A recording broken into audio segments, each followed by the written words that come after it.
गाउँ सहर सारा गुन्जाउने यो हो रेडियो सान्वी 96.4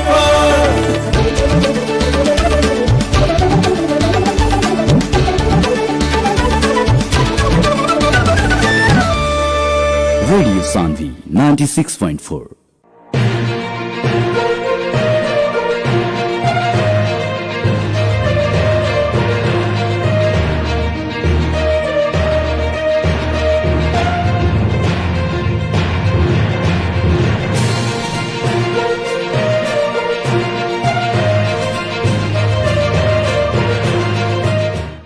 नमस्कार, हार्दिक स्वागत बा रेडियो सान्वी 96.4 मेगाहर्ट्ज के प्रस्तुति कार्यक्रम सवाल जवाब में। कार्यक्रम सवाल जवाब के साथ उपस्थित हो चुकल बानी हम कार्यक्रम प्रस्तोता मुकलेश गदी। सीधा बात, प्रश्न विचार, आम जनता के प्रतिनिधिमूलक आवाज। कार्यक्रम सवाल जवाब मार्फत देश के समसामयिक राजनीतिक घटनाक्रम, विकास निर्माण, शिक्षा, स्वास्थ्य, कृषि, रोजगारी लगायत आम जनता से सरोकार राखे वाला हरेक समय सांदर्भिक विषय पर बहस और छलफल करेनिसन। सवाल जवाब के बहस अभी स्थानीय तह के निर्वाचन से लक्षित करके हमनी के बहस आगाड़ी बढ़ा रहल बानी सन। चुनावी सवाल जवाब कर रहल बानी सन। विभिन्न स्थानीय तह के उम्मीदवार लोग के साथ में हमनी के बहस के आगाड़ी बढ़ा रहल बानी सन। आज से 16 दिन मात्र बाकी रह गइल बाटे स्थानीय तह के चुनाव के खातिर, और देखल जाए तो चुनाव जोड़ तोड़ से अपन चुनावी सरगर्मी उठा चुकल बाटे। हरेक उम्मीदवार लोग मनोनयन दर्ता करेला के बाद अब आधिकारिक रूप से जनता के गांव-गांव में, जनता के घर-घर में पुग रहल बालो। स्थानीय तह के निर्वाचन के लक्षित करके अभी देखल जाए तो चारों तरफ चर्चा परिचर्चा शुरू हो चुकल बाटे। जे भी नया उम्मीदवार लोग बाटे अपना आप के स्थापित करे के सोच में बाटे, जे पुराना जनप्रतिनिधि लोग बा फिर से वो पद के खातिर वो लोग उम्मीदवारी दर्ता करेले बाटे, अपन कार्यकाल दोहराव के खातिर वो लोग उ रणनीति के साथ अपन चुनावी कोट सभा, घर दैलो, रात्रि सभा कर रहल बालो। लेकिन इस 4.5-5 वर्ष के दौरान में स्थानीय सरकार के जे भी नेतृत्व कैलक, जौना बेरा जनप्रतिनिधि विहीन अवस्था रहे, लेकिन ये लोग के अइला के बाद स्थानीय सरकार प्रमुख लोग के अइला के बाद 4.5-5 वर्ष अपन कार्य अवधि बीतैला के बावजूद भी जनता के जौन विकास होके के चाहिए, पालिका सब में शिक्षा के अवस्था में जौना हिसाब से सुधार होके के चाहिए, स्वास्थ्य के सेक्टर में जौना हिसाब से विकास होके के चाहिए, वैसे ही कृषि के क्षेत्र में कृषक लोग के खातिर जौना हिसाब से सब्सिडी मिले के चाहिए, कृषि में नया नया प्रविधि के विकास होके के चाहिए, वो भी ना हो के सकल। युवा लोग आज भी देखल जाए तो बेरोजगारी के समस्या से प्रभावित बाटे। युवा लोग विदेश जाए वाला क्रम रुकल नहीं खे। स्थानीय सरकार अइला के बाद भी रोजगारी के अवसर ना मिलल। रोजगारी तो आयल रहे लेकिन कागजे में खा गई लोग। बहुत सारा बजट हर एक साल आवत लख, प्रधानमंत्री रोजगार कार्यक्रम, उमें के जितना भी बजट फटाफट कागजी प्रक्रिया में आसार में खोली लो 1 महीना के खातिर, 90 दिन के हाजिरी बनवा के खा जात लखल। ऐसन ऐसन विडम्बना। सामाजिक विकास के बात कल जाओ, भौतिक पूर्वाधार के विकास की बात कल जाओ, लेकिन जौन एगो समुचित विकास होके के चाहिए वो विकास के अवस्था देखे के नहीं खे मिला। दूसर तरफ मध्य प्रदेश के एकमात्र महानगर पालिका वीरगंज महानगर पालिका अभी चर्चा के विषय बनल बाटे। एक तरफ देखल जाए तो सत्तारूढ़ गठबंधन दल चुनावी मैदान में बाटे गठबंधन करके, दूसर तरफ प्रमुख प्रतिपक्ष दल भी गठबंधन करके चुनावी मैदान में कूद चुकल बा। लेकिन वीरगंज में एगो ऐसन व्यक्ति के उम्मीदवारी मेयर में पड़ल कि सारा लोग चकित हो गए। एक तरफ देखल जाए तो सत्ता गठबंधन के दल के उम्मीदवार राजेश मान सिंह, वैसे ही प्रमुख प्रतिपक्षी दल अर्थात एमाले और लोसपा के गठबंधन के उम्मीदवार विजय सरावगी, जो पूर्व मेयर भी रह चुकल मानी। लेकिन राप्रपा से एगो ऐसन व्यक्ति पत्रकारिता क्षेत्र में अपन एगो अलग पहचान बनावल व्यक्ति आज राजनीति में, वो भी वीरगंज महानगर पालिका के मेयर के नेतृत्व करे के खातिर अपन उम्मीदवारी देले बानी। ये बहुत अभी चर्चा के विषय बाटे। आज हमनी भी यही चर्चा के विषय पर बहस और छलफल करें सन। और आज हमनी के खास करके राप्रपा से वीरगंज महानगर पालिका के मेयर पद के उम्मीदवार गिरी जी से हमनी के बातचीत करें सर। वहां के हमनी के फोन संपर्क में सीधा जुड़ चुकल बानी। गिरी सर, स्वागत बा अपने के कार्यक्रम सवाल जवाब में।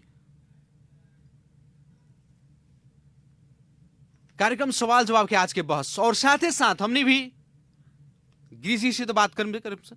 वैसा ही उन्हें की पार्टी से वीरगंज महानगर पालिका के उप मेयर के कैंडिडेट उम्मीदवार बीना जायसवाल जी से भी बात करें सर। गठबंधन दल लोग गठबंधन के नाम में महिला के साथ जो विभेद कैले बाटे, राप्रपा एवरा महिला के आगाड़ी बढ़ीले बाटे उप मेयर में, वहां से भी बातचीत करें सन।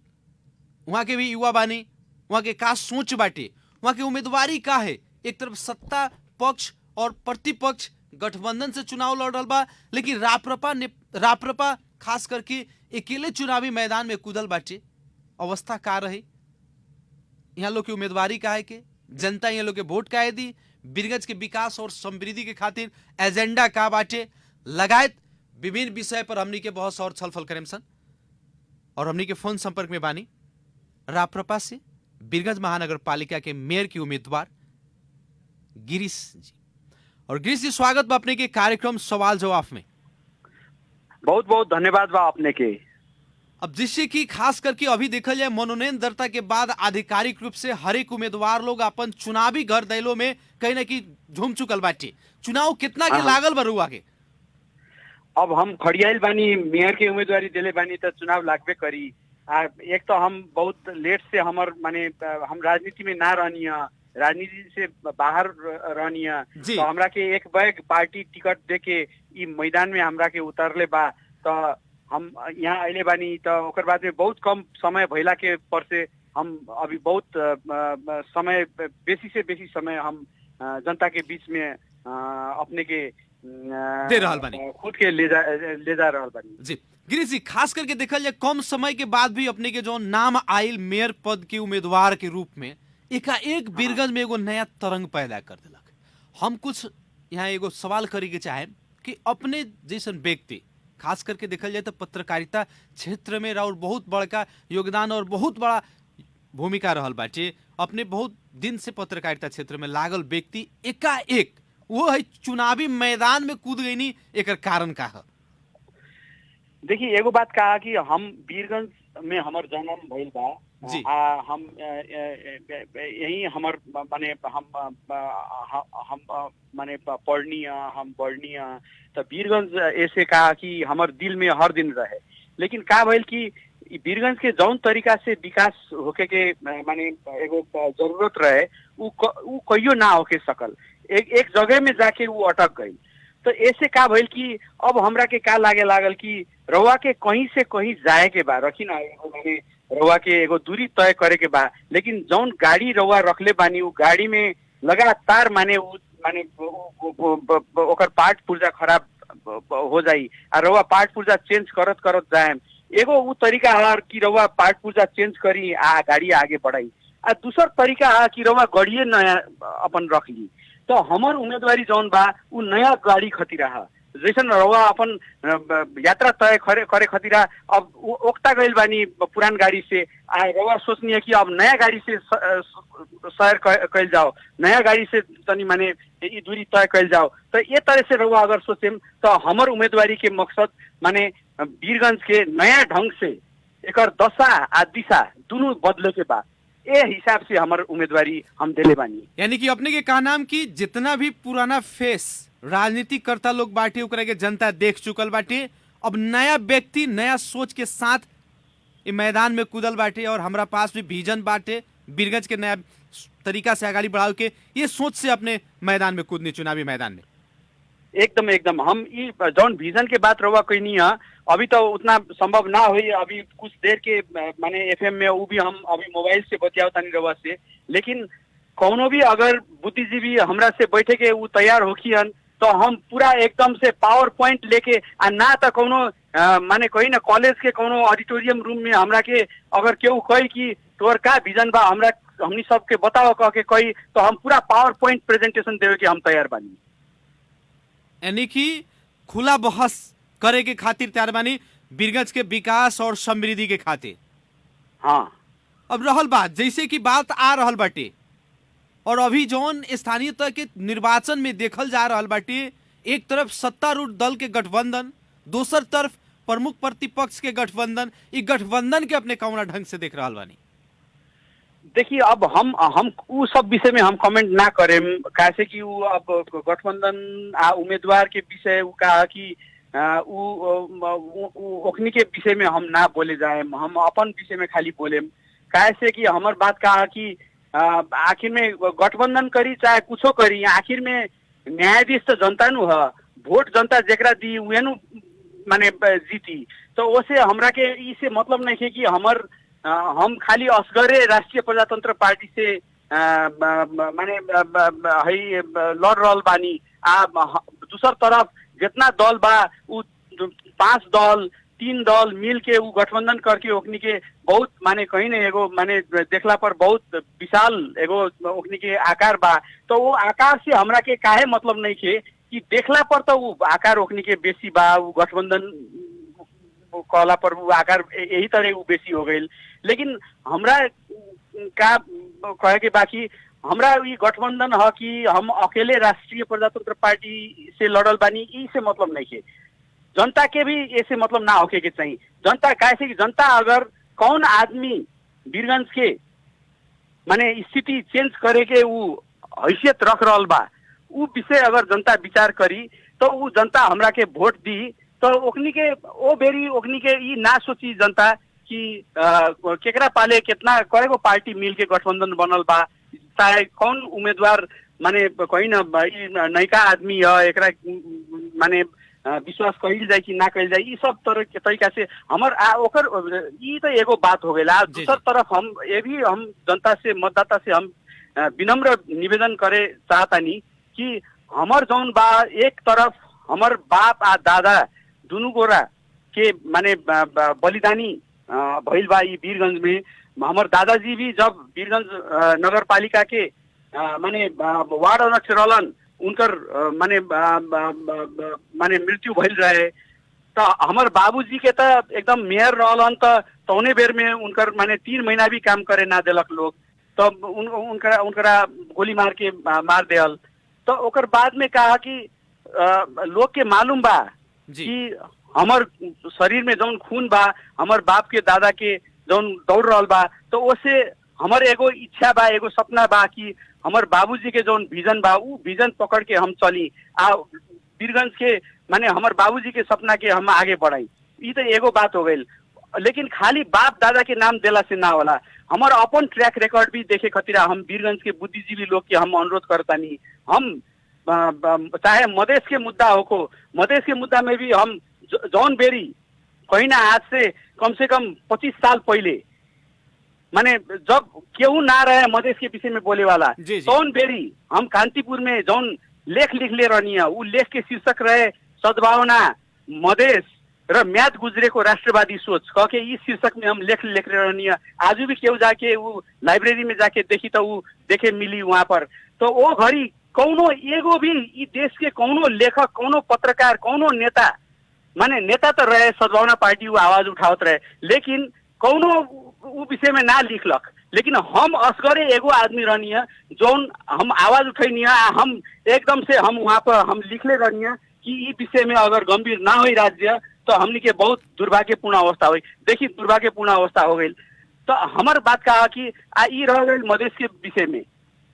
अब देखिए डेमोक्रेसी के विषय में जब हम 46 साल में हम ठाकुराम कैंपस में ISC के स्टूडेंट रहनी है, तौन बेर में हम बहुत कम आदमी वीरगंज में प्रजातंत्र के पक्ष में खड़ियाल रहे। हम ISC के अपन पढ़ाई छोड़ के भी, साइंस के विद्यार्थी भैला पर वो पढ़ाई छोड़कर भी हम सड़क में हम निकलने रहनी है। तो हमार डेमोक्रेसी के प्रति हमार प्रतिबद्धता भी सारा वीरगंज के लोग जानता। हम 62-63 के आंदोलन में भी हम काठमांडू के सड़क में हम निकलने रहनी है, वो काठमांडू के लोग जानता। तो डेमोक्रेसी में भी हमार प्रतिबद्धता बा। हम ये ना कहें कि यहाँ के बाकी के उम्मीदवार के प्रतिबद्धता का रहे, वो वीरगंज के जनता के एक बेर विचार करे के चाहिए। लेकिन हमार प्रतिबद्धता हम आज से नहीं, हमारी सब प्रतिबद्धता बा हम बहुत पहले से हम ई काम में हम आगे चलत आ रहे बानी। लेकिन अब बात का है कि ये सब खाली इतने चीज कहला पर अब काम पूरा ना होई। अब हमनी के काम करके दिखाए वाला समय आ गया बा, कैसे कि हमनी के बहुत पछुआ गइल बानी। वीरगंज जौन प्रकार के शहर है, एकर जौन ऐतिहासिक पृष्ठभूमि बा, ई देश के आर्थिक राजधानी भइला पर ई बहुत आगे बढ़े वाला माने अभी तो हमनी के बहुत पिछुआ गइल बानी। कैसे कि वीरगंज कहला के मतलब का है कि जैसे रवा कहीं ना अमेरिका में न्यूयॉर्क कहल जाला, उ वाशिंगटन डीसी से बहुत बड़का शहर है। आप जैसे कहीं ना रवा वाशिंगटन डीसी तो राजधानी है, लेकिन आर्थिक राजधानी है न्यूयॉर्क।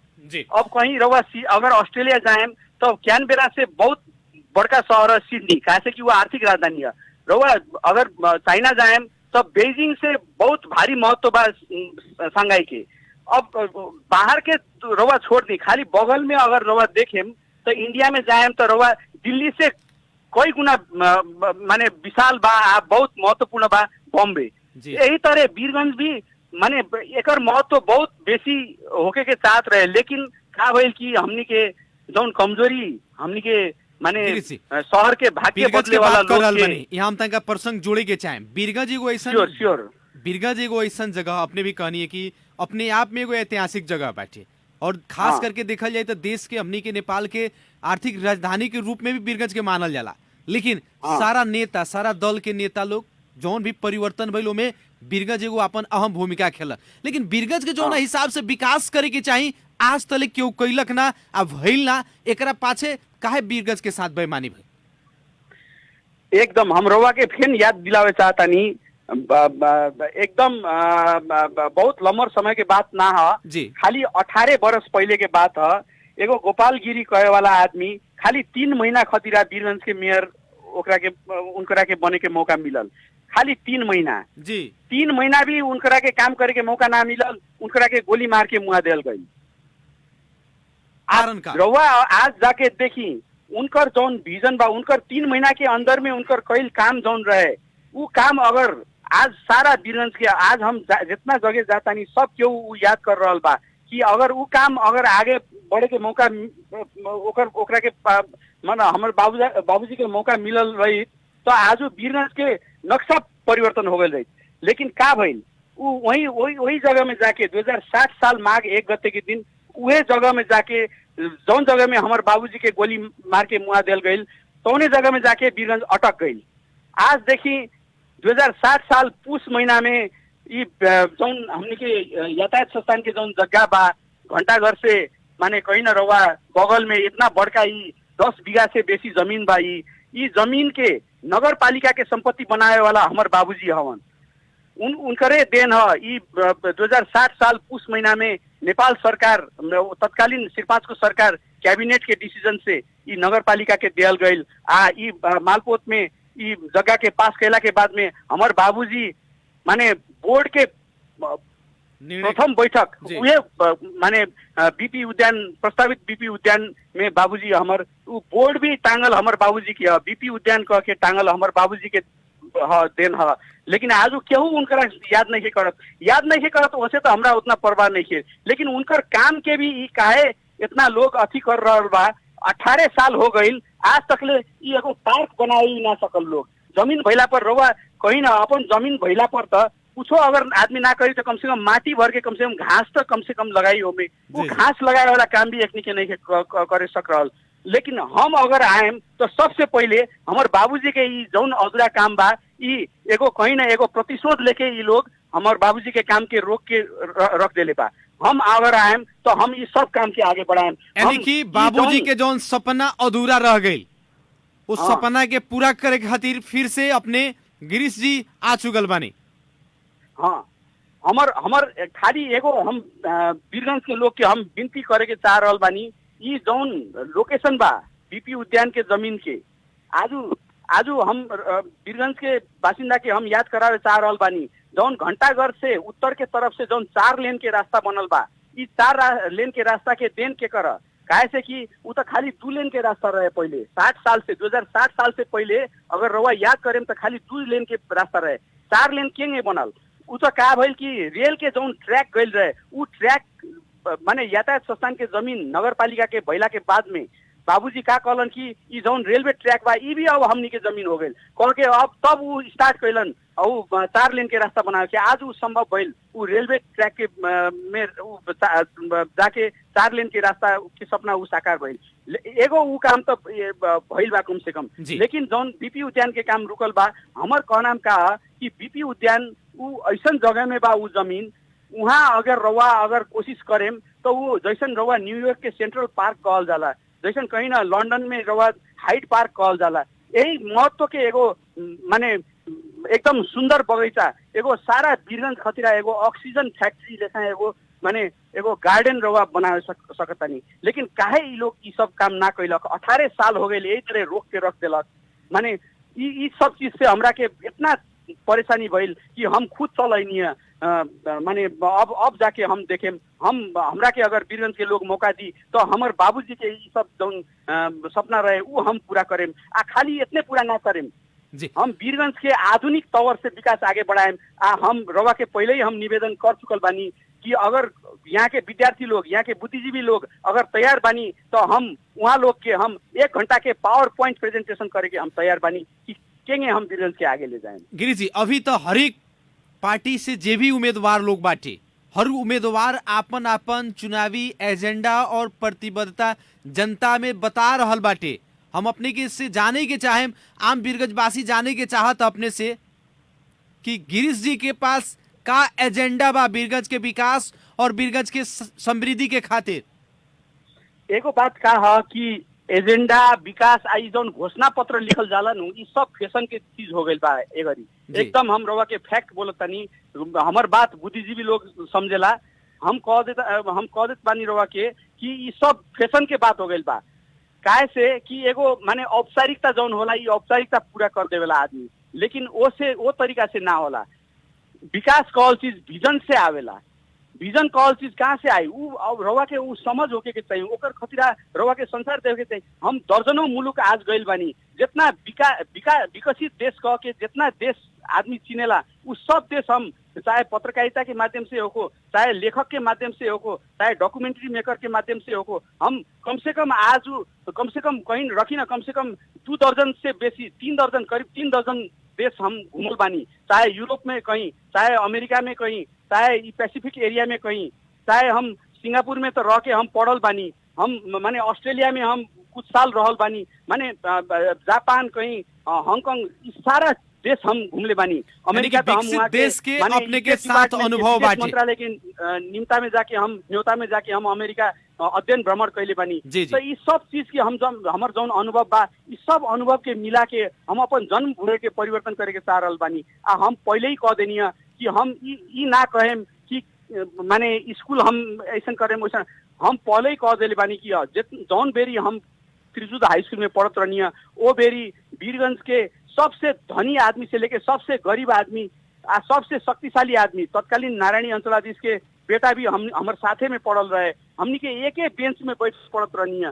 तो वो सरकारी स्कूल रहे फिर देखी आज वो चीज संभव बा, आज नहीं के संभव। आज कौनो बच्चा अगर यहाँ जन्म ली तो ओकरा सबसे पहले याद दिलावल जाई कि तू कौन वर्ग के हुआ, तोहर परिवार के स्टेटस का है, तू धनी के माने संतान हुआ कि तू गरीब के संतान हुआ। अगर गरीब के संतान बाड़ा तो जा सरकारी स्कूल में पढ़, धनी के बाड़ा तो जा बोर्डिंग स्कूल प्राइवेट में पढ़, और धनी के बाड़ा तो जा काठमांडू जाके पढ़। लेकिन हमनी के जौन त्रिजुत हाई स्कूल में हम पढ़त रहनी है तो वो गरी ऐसा ना रहे, सरकारी स्कूल में सब केहू माने भीड़ लागत रहे, आदमी वहाँ एडमिशन पाए खतरा प्राइवेट स्कूल में केहू ना जात रहे। तो आज सरकारी स्कूल के हालत का भइल बा ई सब केहू जान रहल बा। हम अगर मौका मिली हमरा के तो हम उ सरकारी स्कूल जितना बा वीरगंज के हम उहे पुरानका दिन में हम पहुंचाएम। उ वास्तविक रूप में उ समाजवाद कहल वास्तविक रूप में उ है।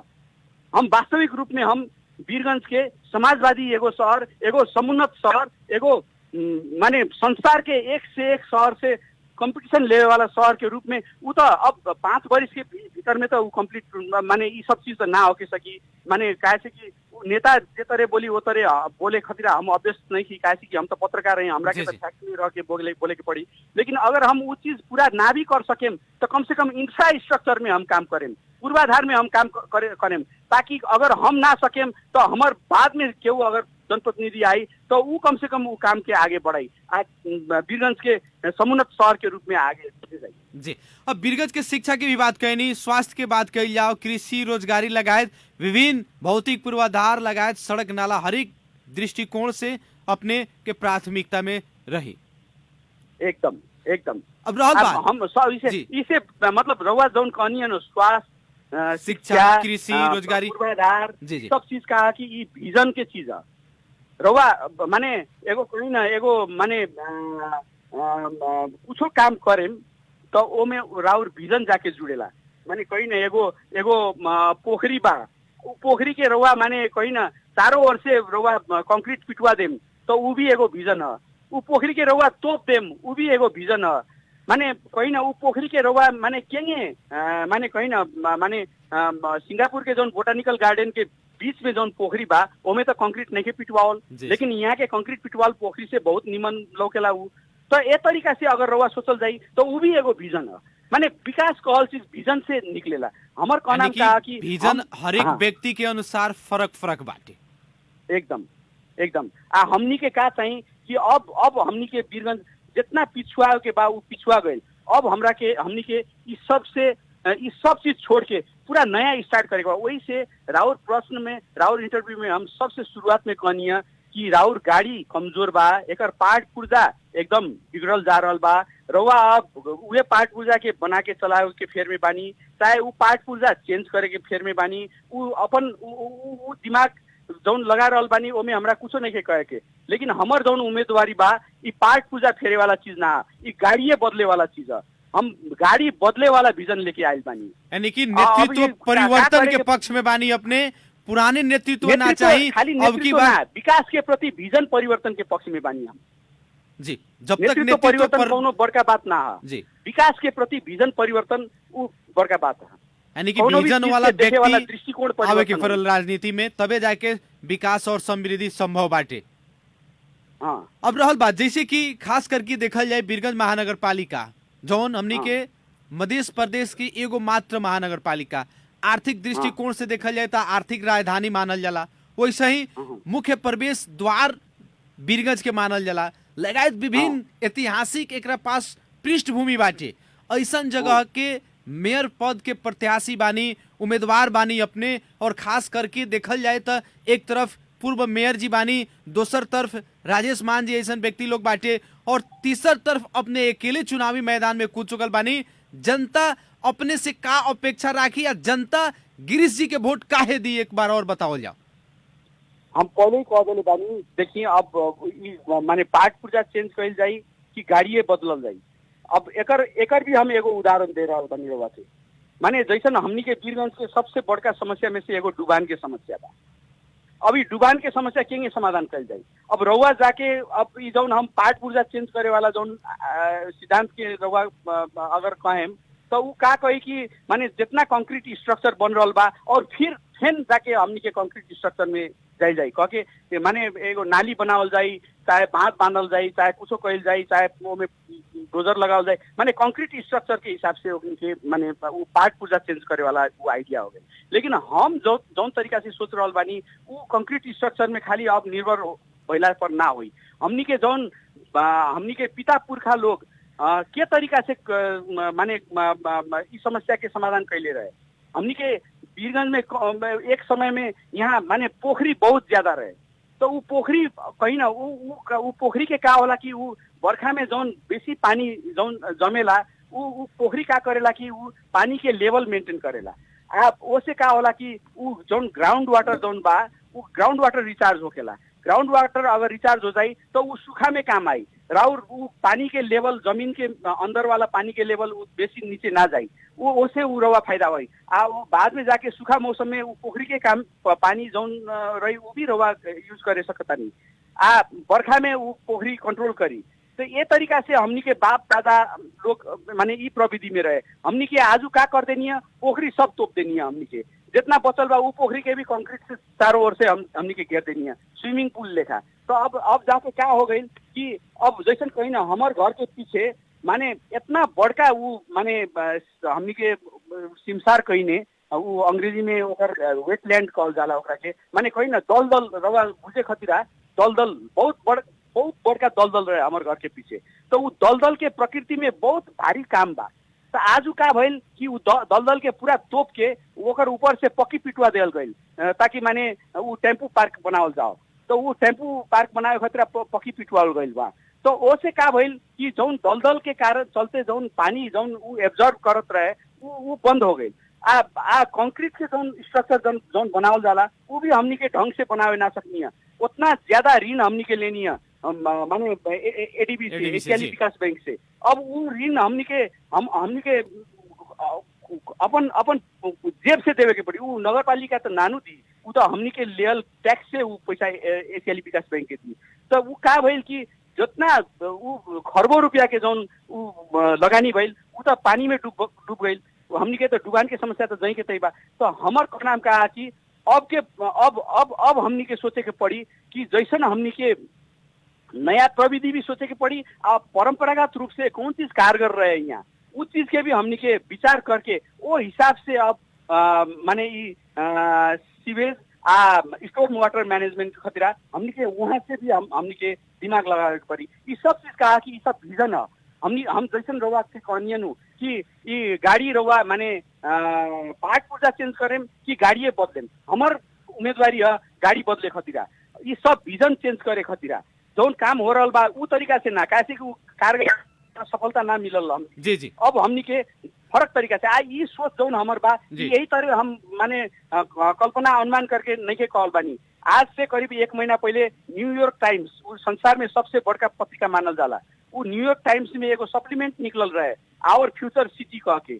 वो हमनी के संसार के भविष्य के शहर के कैसन रही कह के वो सप्लीमेंट निकलल रहे। वो सप्लीमेंट में एगो लेख आयल रहे। वो लेख के जरिए हम बोल रहा बानी जितना हम रवा के अभी कहनी है कि माने अब हमनी के कंक्रीट स्ट्रक्चर से खाली पानी जमा होके वाला समस्या समाधान ना होई।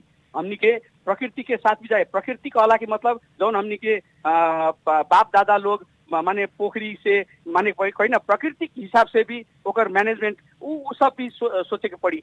इतने खाली ना और हम नेपाल के विज्ञ से भी जैसन कहीं ना पद्म सुंदर जोशी जैसन माने जल स्रोत संबंध में मतलब विज्ञ एकदम एक से एक विज्ञ लोग से हम छलफल करके माने कौन उपाय लगावल जाए। कैसे कि राजनीति में अहिला के बाद में हम ये सब छलफल नहीं के कैल बानी। हमरा जब भी मन में रहे वीरगंज के हमरा के चिंता रहे तो हमरा के मालूम रहे हम खाली समाचार लिखिने वो समाचार केहू पढ़बो ना करेला। लेकिन का है कि हमार वो चिंता रहे वीरगंज के हमर जौन दुर्दशा बा वो केंगे कैल जाए केंगे ओकर समाधान का बा। लेकिन अब तो बात आ गई है जैसे कि गिरीश जी अपने ते को बहुत कम समय में एंट्री कैनी चुनावी मैदान में कूदनी। अब रहल बात अब जनता वीरगंज वासी से अपने के अपेक्षा का बाटे और वीरगंज वासी से का कहे के चाहे हम अपने देखिए रवा अभी आजू हम कौन एज में बानी कौन समय में बानी। रवा हमरा से इंटरव्यू ले रहल बानी। हमरा के ये भी मालूम नहीं है कि राउर जौन स्टूडियो बा वो क्वेश्चन बा वो भी मालूम नहीं है कुछ मालूम नहीं है। लेकिन हम एगो कोठरी में बैठ के मोबाइल से हम रवा के इंटरव्यू देता नहीं आई इंटरव्यू हजारों लाखों लोग सुन रहा बा। आज प्रविधि कहाँ से कहाँ पहुंच गई बा। आ लोग हमरा से कहता कि बहुत लेट में आके उम्मीदवारी दे देला। ये तो का भइल हम लेट में उम्मीदवारी देनी है। हम कम से कम मनोनीत जितना उम्मीदवार बा जौन दिन मनोनयन दर्ता उहे दिन हम आके उम्मीदवारी दर्ता कैले बानी। हम सब वीरगंज के सब वोटर से जाके वोट माने हम भेंट कर रहा है। अगर क्यों के जिज्ञासा बा हमारे उम्मीदवारी के प्रति तो वो आके हमरा से पूछी तो हम कहीं भी जाके हम अपन विजन प्रस्तुत करके तैयार बानी। तो आज के एज में एक रात में आदमी के विचार बदल जाए तो हम तो इतना दिन से हम आयल बानी हम लागल बानी हम अपन उम्मीदवारी प्रस्तुत कैले बानी। हमरा ये चीज नहीं लागत कि हम लेट आयल बानी का। चलिए का कहे के चाहे वीरगंज वासी से अंत में हमनी के बानी सन जी हजुर अंत में बानी सन आम वीरगंज वासी से का कहे के चाहे हम अपने वीरगंज वासी से हम खाली इतने कहे के चाह रहल बानी कि हमनी के ऑलरेडी बहुत लेट हो गई बा वीरगंज क्षेत्र। अब ऐसे बेसी लेट करे के बा या अब निकास देवे के बा, ई रवा लोग इनके हाथ में बा। देखिए हम तो का है कि हमरा के तो रवा अगर ना छनौट करे तो हम तो अपन फेन अपन जगह में चल जाए हम अपन। लेकिन का है कि एक माने अगर रवा हमरा के मौका देम तो कैसे कि अगर मौका देम तो हमरा के फुल टाइम हमरा के काम करे के पड़ी। हमरा के रवा के जौन बाता देले बानी, रवा के जौन हम संकल्प कैले बानी वो हमरा के पूरा करे के पड़ी। तो वो स्थिति अलग रही। अगर वो ना हुई तो हम फुल टाइम काम करे ना सके, हमरा पाले बजेट ना रही, हमरा पाले ये सब चीज ना रही तो हमारी विजन यही तरह रह जाई। तो अब ये सब चीज का है कि वीरगंज के जनता के अब निर्णय करे के पड़ल कि कैसन वीरगंज रवा चाहता नहीं। आज देखिए आज रवा के एगो चीज हम रवा अभी हमारे उपमेयर से भी इंटरव्यू करे जा रहा बानी तो हम एगो जोर देता नहीं कि खाली एक पार्टी राष्ट्रीय प्रजातंत्र पार्टी अगरी बा जे फीमेल माने महिला उम्मीदवार के उपमेयर के रूप में प्रस्तुत कैले बा। ऊ उपमेयर भी कौनो माने सामान्य लेडीज के पार्टी नहीं के उम्मीदवारी देले, ऊ MBA कैले बाड़ी।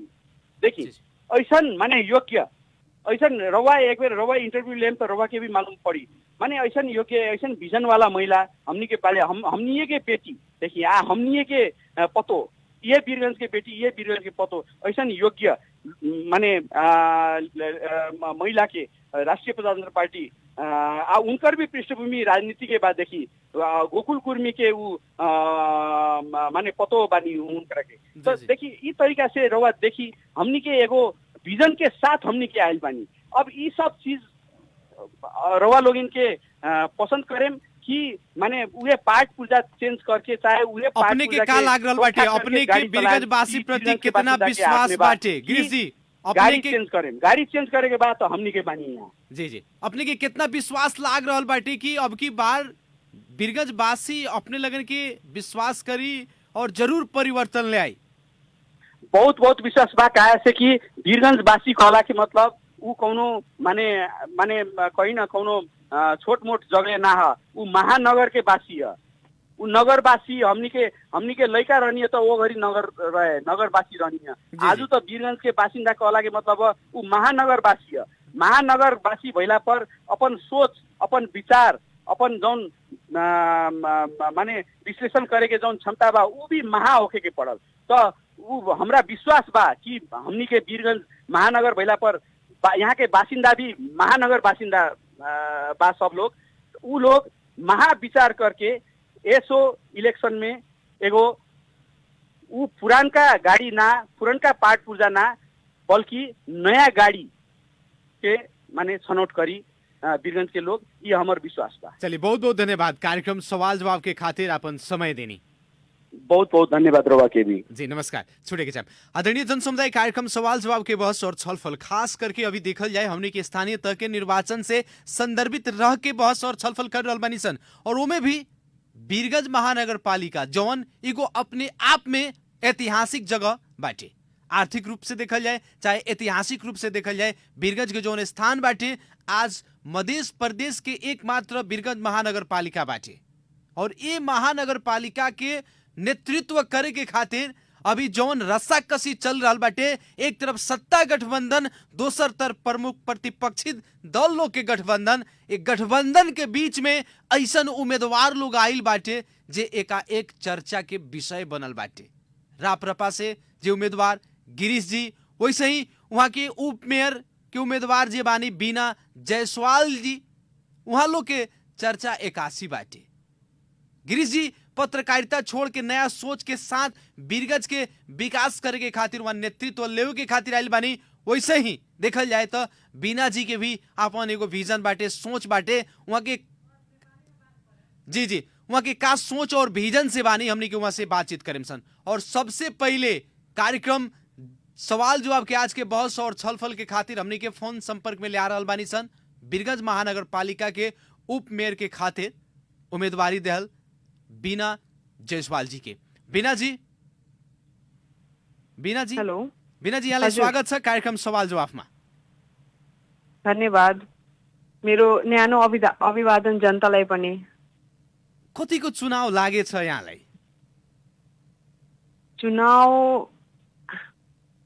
हामी धेरै हजुर मेहनत गरिरहेछौँ। मेहनत गरि जनताको जुन विश्वासले, जनताले जुन विश्वास गरेर जुन आशामा मलाई यो उपमेयरको पदमा उम्मेदवार बनाइएको छ, मेरो पार्टीले राष्ट्र प्रजातन्त्र पार्टीले जुन मलाई उम्मेदवारको एउटा पदमा राखेछ, त्यसको लागि हामी धेरै नै जुटेछौँ।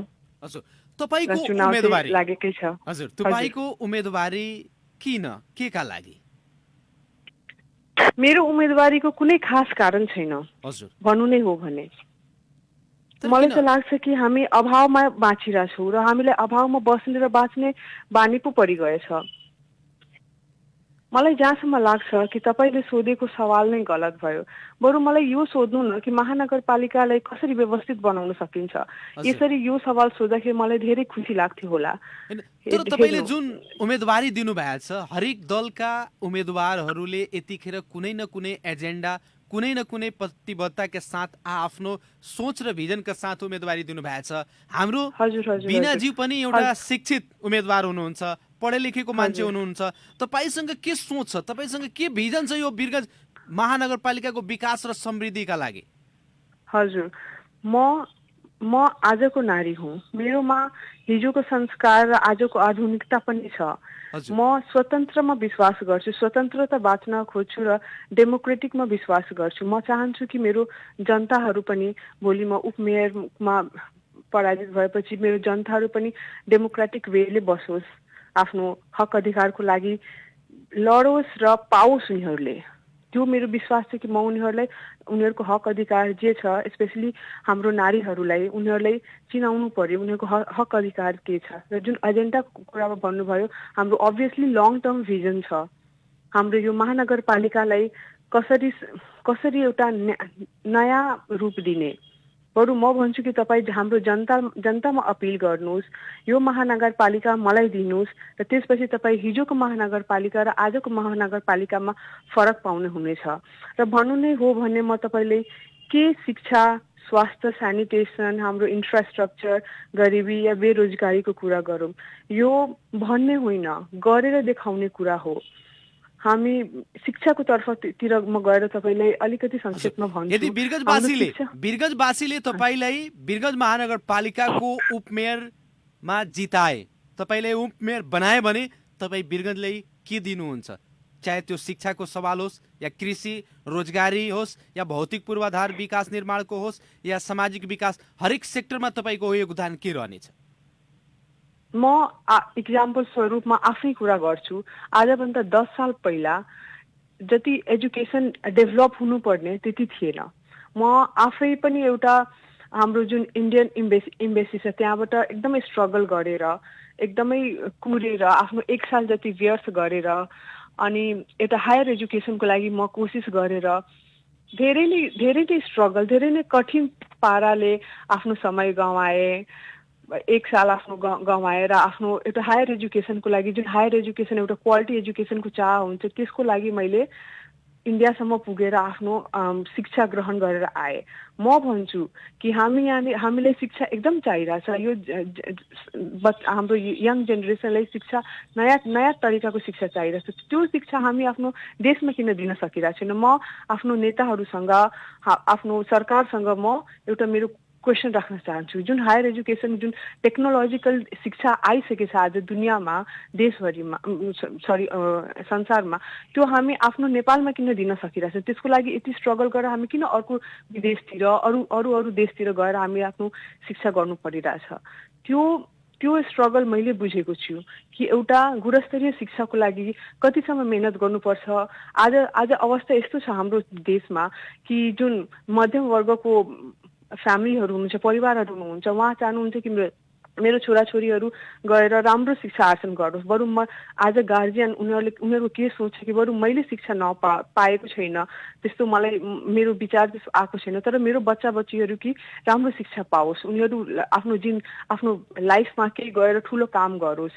जस्ट टिचर, डक्टर, इन्जिनियर यो प्रोफेसन मात्रै होइन, दुनियाँ कहाँदेखि कहाँ पुगिसक्यो। साइन्टिस्टहरू छन्, मङ्गल ग्रहसम्म मान्छेहरू पुगिसक्यो, त्यहाँसम्म अनुसन्धान गरेर ल्याइसक्यो। तर हामी यो सानो जुन हुन्छ नि करियरमा उल्झेर बसिरहेको छ। वाइ बिकज हामीसँग त्यति क्वालिटी यहाँ एजुकेसनै छैन, त्यसमा हामीले सुधार गर्नुपर्ने छ।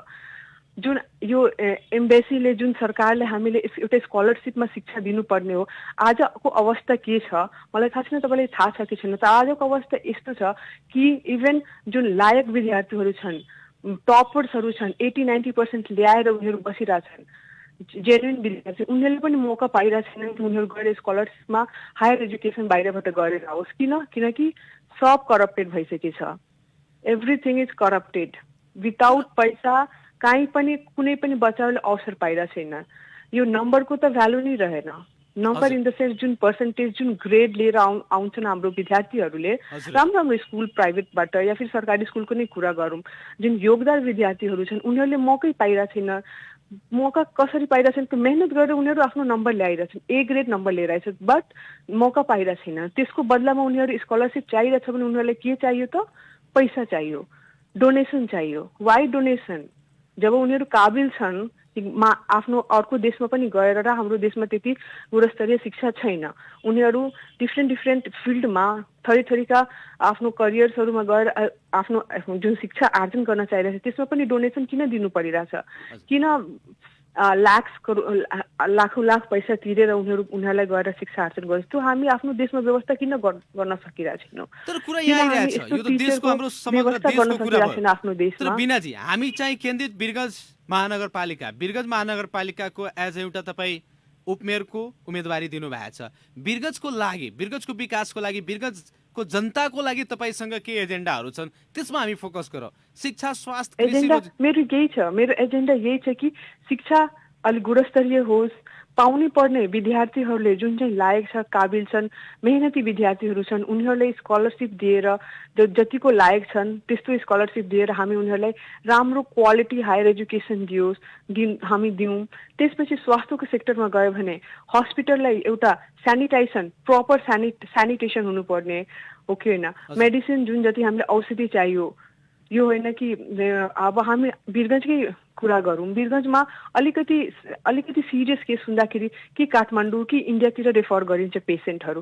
अलिकति केही ग्रस्त बिमारी पऱ्यो भने हामीसँग टेक्नोलोजी छैन, यहाँनिर मसिनहरू छैन, इक्विपमेन्टहरू छैन जुन चाहिँ इलाज गर्न सकोस्।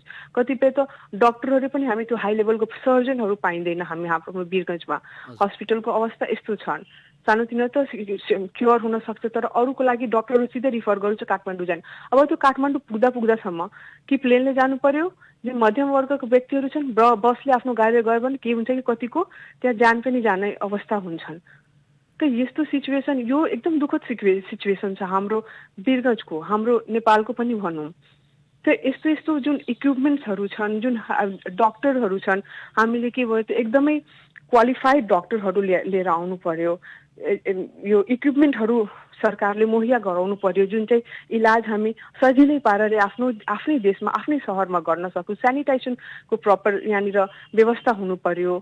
हस्पिटल भएर पनि हामी आफ्नो यो नारायणीतिर जाउँ, सरकारी भएर पनि कतिको फोहोर छ। सायद तपाईँ गएर एकचोटि घुमेर आउँदा तपाईँले एकछिन पनि बस्न, त्यो मजबुरी भइहाल्छ पेसेन्टहरूको, बिमारीहरूको, मान्छेहरू त्यहाँ गएर इलाज गराउन। किनकि फोहोर यति छ, मान्छे सायद बिरामी गएर त्यहाँ अझै बिरामी हुने अवस्था छ। किन यस्तो अवस्था छ? यो सबमा सुधार गर्ने मेरो एउटा भिजन छ। यो यस्तो सुधार गर्नुपर्छ। एउटा हस्पिटल भएपछि मान्छे त्यहाँ गएर निको हुन र आउनुपर्छ, न कि गएर अझै बिमारी 2-3वटा अझै उसमा इन्फेक्सन थपेर आओस्। कुरा गरे हामी यता हेऱ्यो भने यो ट्रान्सपोर्टेसन, रोडवेजको हाम्रो रोड पनि इभन ट्राफिकहरू यति न बिजी हुन्छ। ट्राफिक पुलिस छैन हामीसँग, कहिलेकाहीँ हुन्छ, कहिलेकाहीँ पुरा रोड मान्छेहरू जाममा फसिरहन्छ। हाम्रो जुन सवारीहरू छन् सही ढङ्गले गएको हुँदैन, हर्न दिन्छ, कोही यतातिर एक्सिडेन्ट हुन्छ। किन यस्तो भइरहेछ?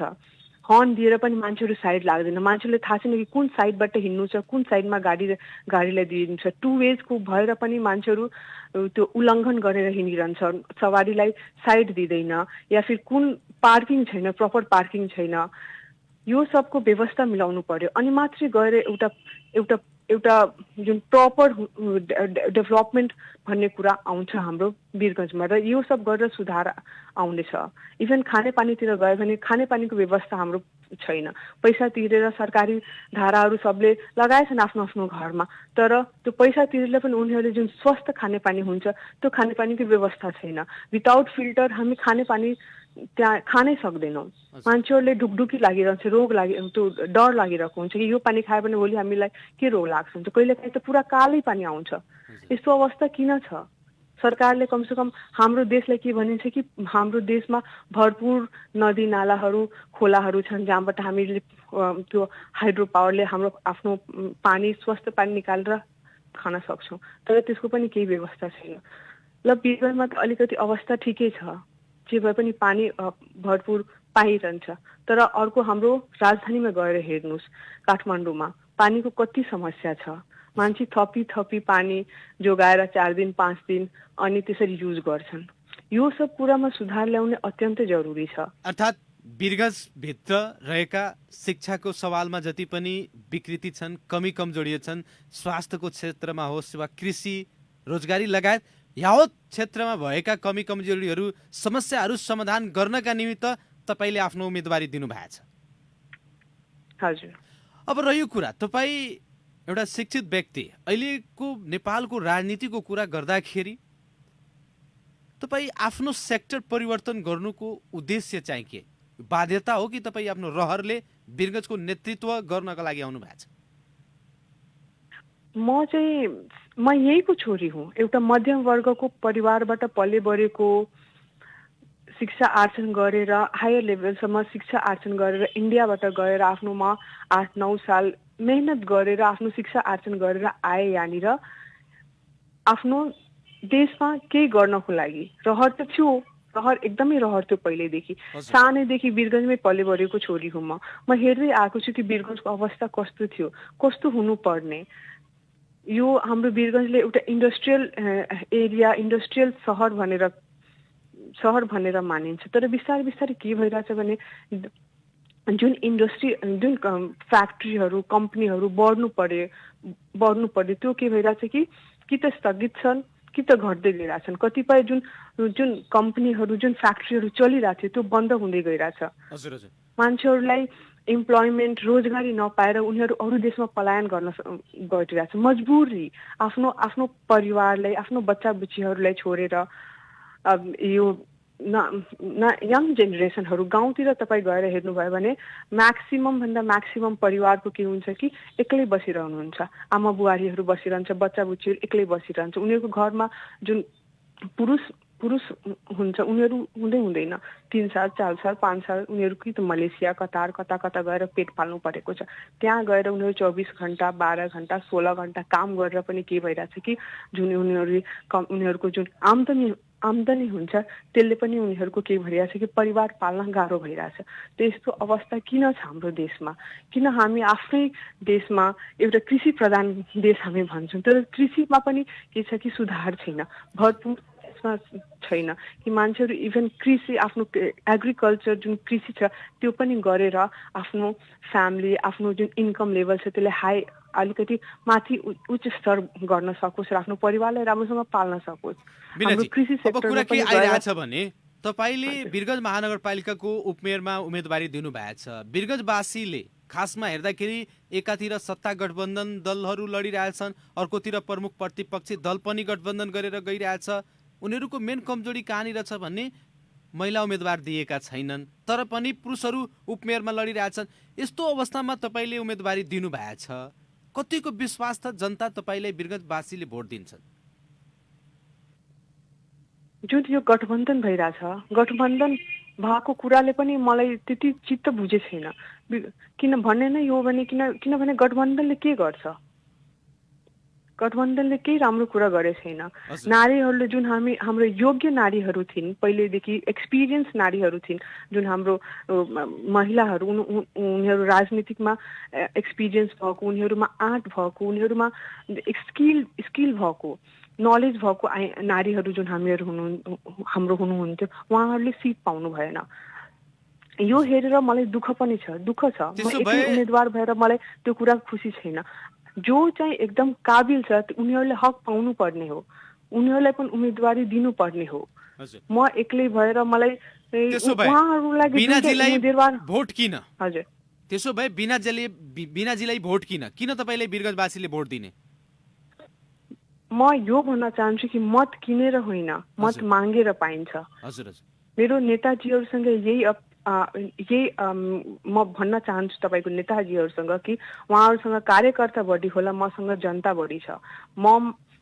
ममा विश्वास गरेर आशा गरेर मेरो जुन हाम्रै पार्टीबाट जुन जुन उम्मेदवार हुनुहुन्छ मेयरज्यू गिरीश गिरीज्यू, उहाँ आफै एउटा प्रख्यात व्यक्ति, एकदम प्रख्यात व्यक्ति, पत्रकारितामा लेखकमा एक्सपिरियन्स, मभन्दा अभियसली धेरै एक्सपिरियन्स हुन्छ। उहाँसँग मलाई उपमेयरको पदमा उभाउँदा मेरोमा केही विश्वास, केही काबिल हेरेर नै मलाई उम्मेदवारी दिनुभएको छ र मलाई विश्वास छ, म जनताले यो विश्वास दिलाउन चाहन्छु कि जे कमी कमजोरी छ मसँग जति हुन सक्छ म यो वीरगञ्जलाई एउटा नयाँ रूप दिन कोसिस गर्छु। मेरो त्यही कोसिस रहनेछ, मेरो त्यही भिजन रहनेछ। जुन वीरगञ्जमा म बच्चैदेखि बस्दै आइरहेको छु त्यसलाई एउटा जुन हाम्रो राजधानीको रूपमा देख्न चाहन्छु म देशको।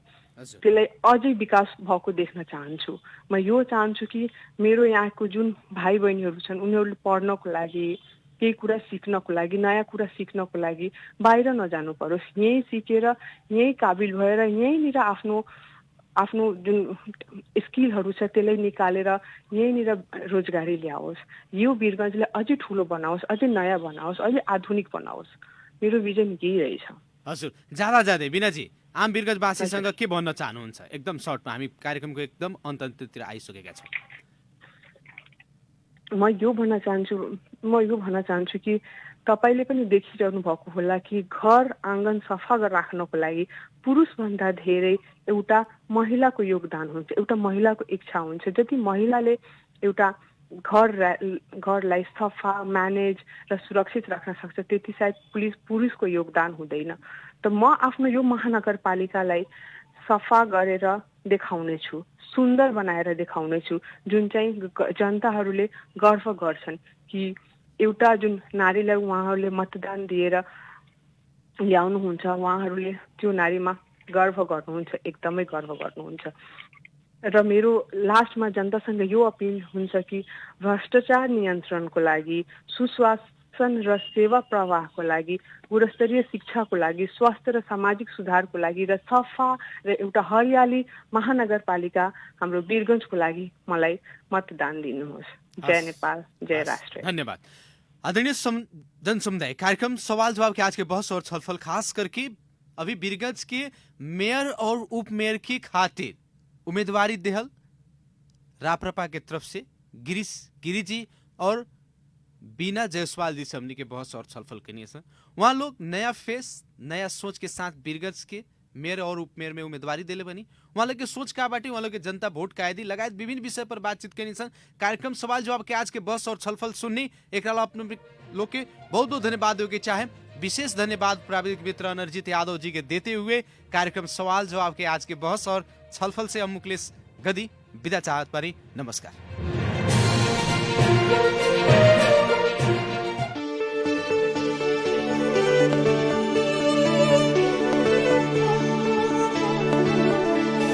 गाउँ शहर